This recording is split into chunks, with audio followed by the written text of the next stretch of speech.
Vote अधिकार rally किसका vote जा रहा है, किसका वोट जा रहा है? सब लोग, एक भी ऐसे नेता हैं विपक्ष के, एक भी नाम बताइए जिन्होंने इस बार अपना एसआईआर में फार्म नहीं भरा, अपना नहीं भरा, पत्नी का नहीं भराया, बच्चों का नहीं भराया, सास ससुर का नहीं भराया, फूफा फुफ्फी का नहीं भराया। कौन ऐसा नेता है? एक का नाम बताइए। आप अपना तो फार्म भर दे रहे हैं और एसआईआर का विरोध कर रहे हैं। वोट बचाओ, वोट बचाओ, किसका वोट बचाओ, किसका वोट बचाओ? 96% फार्म आ गया है। अब देखा जा रहा है उसमें सब बीएलओ को लगाया गया है, हर पार्टी अपने अपने बीएलओ को लगाया है कि जेन्युइन वोट जो है वो गड़बड़ नहीं होना चाहिए। लेकिन जो नाजायज वोटर हैं और यहाँ का वोटर लिस्ट बन करके और यहाँ के लोगों का जो हकमारी कर रहे हैं, उनको तो चिन्हित होना ना चाहिए। जो वोटर हमारे जायज है, इलेक्शन कमीशन क्या कर रहा है, जायज वोटर छूटे नहीं, नाजायज वोटर जुटे नहीं, तो उसमें क्या दिक्कत है?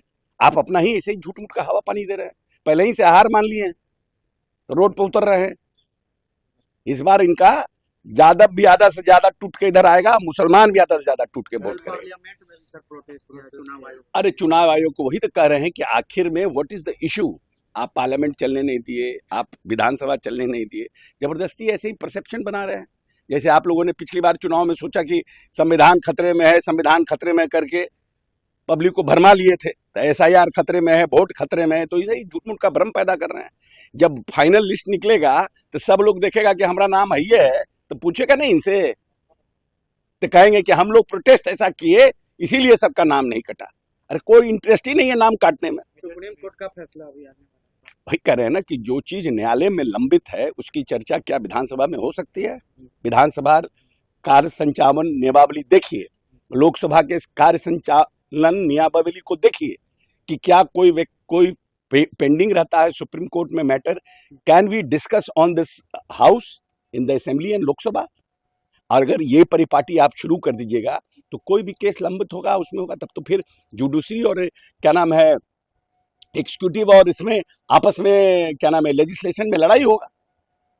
तो they just want to create havoc, अस्त व्यस्तता प्रदेश में, देश में खड़ा करना चाहते हैं। इनके अलावा इनका कुछ नहीं है। वोट से हारी गए हैं, 4 साल सरकार मोदी जी की मजबूती से चलेगी, देश जो है 5वें नंबर से 4थे अर्थव्यवस्था देश में हो जाएगा। लोगों को जो अभी ट्रम्प का टैरिफ को लेकर उसके लेकर जो चल रहा है वो सब खत्म होगा, हम लोगों का और अर्थव्यवस्था मजबूत होगी, अपॉर्चुनिटी हमें और बनेगा, हमारा देश और मजबूत होगा, तो इन लोगों की सब राजनीति खत्म हो जाएगी। तो ये से ही अस्त व्यवस्था बना रहे हैं। अनंत सिंह से मुलाकात आपकी हुई है सर, क्या विशेष? अनंत सिंह हमारे बहुत करीबी हैं।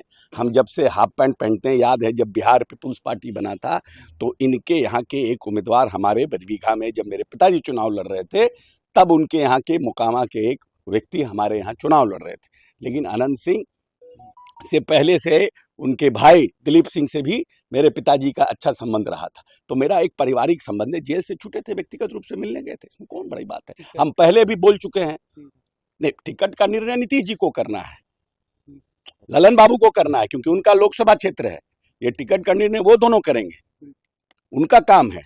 लेकिन मेरा काम था कि एक भाई के रूप में जेल से बाहर आए थे, हम उनसे मिलने गए, स्वाभाविक रूप से हम गए मिलने के लिए, मिल करके आए हैं। और वो चुनाव अगर मोकामा से लड़ेंगे तो जनता दल यूनाइटेड को बहुत भारी जीत होगी। बाकी निर्णय करना नीतीश जी ललन बाबू का काम है।